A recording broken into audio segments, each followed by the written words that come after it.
Orang itu menjadi kikir itu karena nganggap hidup itu lama dan uang itu penting. Kalau zaman Nabi itu sederhana kalau melihat hidup. Pernah suatu saat Nabi itu punya jatah makan, karena Nabi itu hidupnya juga pas-pasan.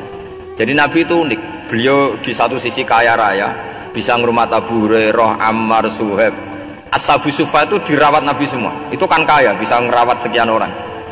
Tapi di sisi yang lain untuk pribadinya beliau miskin. Kadang nggak bisa makan hari itu. Tapi di saat yang sama bisa merawat Ahlus Sufah. Jadi keliru kalau orang hanya cerita Nabi itu miskin, untuk makan dirinya aja susah. Itu keliru. Kelirunya kalau tidak diteruskan, tapi Nabi mampu menghidupi Ahlus Sufah. Singkat cerita, jatah makannya Nabi itu dikasihkan orang. Ketika Nabi tanya, ya Aisyah, makanan jatah saya di mana? Oh ya Rasulullah, tadi ada orang minta tak kasihkan, maka makanan itu habis. Apa kata Nabi? Kamu salah Aisyah. Yang kamu kasihkan itu justru yang masih. Ya, yang kamu kasihkan itu justru yang masih. Sehingga Nabi menganggap, makanya Nabi terus ngendikan. Ya kalau mukhatabnya lelaki ya kira-kira begini. Wahallaka min malika illa ma akalta fa'afnaita walabista fa'ablaita. Terus hanya watasaddaqta fa'abqaita, kata Nabi.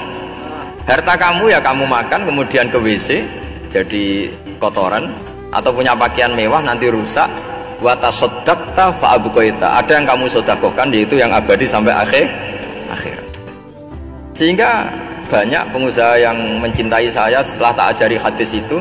Misalnya punya uang 1 miliar karena dia spekulan atau pedagang rawan bangkrut, disedekahkan ke masjid 50 juta, yaitu yang abadi. Jadi kalau suatu saat bangkrut, dia masih punya uang 50 juta di akhirat.